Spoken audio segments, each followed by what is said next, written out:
नमस्कार। आप देख रहे हैं 4 PM और मैं हूं अभिषेक मिश्रा। देखिए, बिहार विधानसभा चुनाव में करारी शिकस्त के बाद आरजेडी के जो कर्ता धर्ता है तेजस्वी यादव, उन्होंने पहली बार चुप्पी तोड़ी है। लगातार कई दिनों तक वो खामोश रहे और विधानसभा चुनाव के जब परिणाम आए तो उन्होंने मीडिया को फेस नहीं किया और उसके बाद पार्टी और परिवार के अंदर भी कलह सुलगी और पार्टी और परिवार दोनों के निशाने पर रहे तेजस्वी यादव के खास संजय यादव। और संजय यादव तो रोहिणी आचार्य के निशाने पर खास तौर पर रहे। तेजस्वी यादव की बहन रोहिणी आचार्य ने बिल्कुल संजय यादव और रमीज नेमत के खिलाफ मोर्चा खोल दिया। बाद में पार्टी के कुछ बड़े नेताओं ने भी नाराजगी जताई, कुछ ने इशारों में, और शिवानंद तिवारी जैसे नेता ने खुलकर तेजस्वी यादव की मुखालफत की और ये कहा कि सपने में वे सीएम पद की शपथ ले रहे थे। तो और इन सारे मामलों पर, इन सारी चीजों पर तेजस्वी यादव ने खामोशी की चादर ओढ़ रखी थी। तेजस्वी यादव चुप्पी साधे हुए थे और कुछ भी बोल नहीं रहे थे। बिहार विधानमंडल के शीतकालीन सत्र को भी उन्होंने पूरा नहीं किया। विधानमंडल के शीतकालीन सत्र को बीच में ही छोड़कर वो दिल्ली चले गए। और जब भी एयरपोर्ट पर उनका सामना मीडिया से हुआ, उनका सामना मीडिया के सवालों से हुआ, तो तेजस्वी यादव ने कुछ भी नहीं कहा, अपनी चुप्पी उन्होंने नहीं तोड़ी। लेकिन अब एक इंटरव्यू के दौरान तेजस्वी यादव ने चुप्पी तोड़ी है, हार के कारण बताए हैं और किन वजहों से हार हुई है, तेजस्वी यादव ने हार का जिम्मेवार किसे ठहराया है, वो हम आपको बताने जा रहे हैं। तेजस्वी यादव ने हार का जिम्मेवार मशीनरी को ठहराया है। 2020 के विधानसभा चुनाव में जो आरजेडी की हार हुई थी, हालांकि इतनी बुरी हार नहीं हुई थी, तेजस्वी यादव जीतते जीतते रह गए थे, तब भी तेजस्वी यादव ने और आरजेडी ने, विपक्ष ने इसी तरह के आरोप लगाए थे। अब तेजस्वी यादव ने कहा है, माफ कीजिएगा, तेजस्वी यादव ने कहा है कि इस चुनाव में लोकतंत्र की हार हुई है और मशीनरी की जीत हुई है। तो जो मशीनरी है, जो सिस्टम है, उसके सर पर दोष मढ़ दिया है तेजस्वी यादव ने। सत्ता पक्ष के सर पर दोष मढ़ा है तेजस्वी यादव ने और कहा है कि मशीनरी के दुरुपयोग की वजह से लोकतंत्र हारा है, आरजेडी नहीं हारी है। तेजस्वी यादव ने कहा है कि उन्होंने भारतीय जनता पार्टी पर हर तरह के हथकंडे अपनाने का आरोप लगाया है। आरजेडी की 2020 में 75 और 2025 के चुनाव में केवल 75 सीटों पर सिमटने को लेकर उनसे सवाल पूछा गया तो उन्होंने कहा कि पूरा चुनाव अभियान उन्होंने बिहार में घूमकर चलाया। बिहार की जनता दोबारा एनडीए की सरकार नहीं चाहती थी और दवाई, कमाई, पढ़ाई और सुनवाई वाली नई सरकार चाहती थी।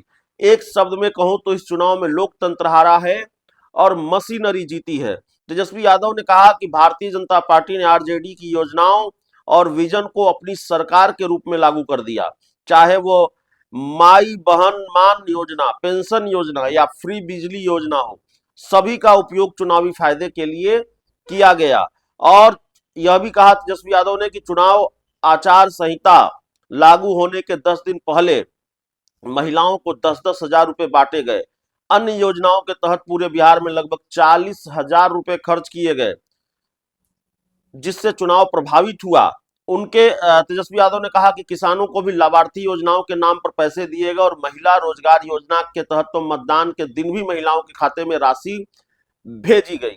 एक बड़ा दावा तेजस्वी यादव ने यह भी किया है कि राजद के वोट शेयर में बढ़ोतरी हुई है और इस बार पार्टी को पिछले चुनाव की तुलना में 32 लाख अधिक वोट मिले हैं। बढ़ा हुआ वोट प्रतिशत बदलाव की इच्छा का संकेत है और न केवल जनता बल्कि बीजेपी और जेडीयू के कई विजयी विधायक भी इन परिणामों पर यकीन नहीं कर पा रहे हैं।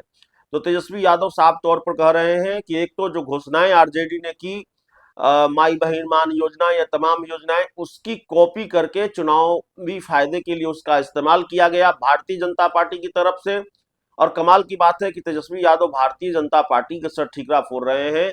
जनता दल यूनाइटेड और नीतीश कुमार उनके निशाने पर नहीं है। तेजस्वी यादव यह भी कह रहे हैं कि ये लोकतंत्र की हार है, लोकतंत्र हारा है और लोकतंत्र एक तरह से मशीनरी की वजह से लोकतंत्र हारा है, मशीनरी का दुरुपयोग किया गया है। ये सारी बातें तेजस्वी यादव ने एक इंटरव्यू के दौरान कही है। तो लंबी चौड़ी बात कही है। उन्होंने कहा और एक एक चर्चा बहुत है बिहार के राजनीति के गलियारों में, और तेजस्वी यादव ने भी जब अपनी चुप्पी तोड़ी है चुनावी हार के बाद, तो वो बात कही है, और निश्चित तौर पर वो एक फैक्टर रहा है।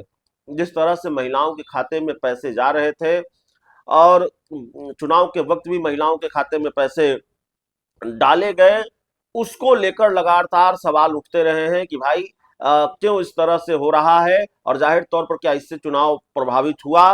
तो कई लोगों का मानना है कि चुनाव प्रभावित हुआ, हालांकि सत्ता पक्ष का अपना तर्क है कि महिलाओं के खाते में जो पैसे डाले गए, एक तो उसकी घोषणा पहले कर दी गई थी, चुनाव आयोग से इजाजत ली गई थी, लेकिन जाहिर तौर पर अगर चुनाव के एन वक्त पर महिलाओं के खाते में बड़ी संख्या में, एक बड़ी आबादी महिलाओं की, और महिलाओं के खाते में पैसे डाले जाएंगे, तो जाहिर तौर पर चुनाव किस तरफ जाएगा ये बताने की जरूरत नहीं है, महिलाओं का रुझान किस तरफ होगा यह भी बताने की जरूरत नहीं है। तो इन सारी चीजों की चर्चा तेजस्वी यादव ने की है।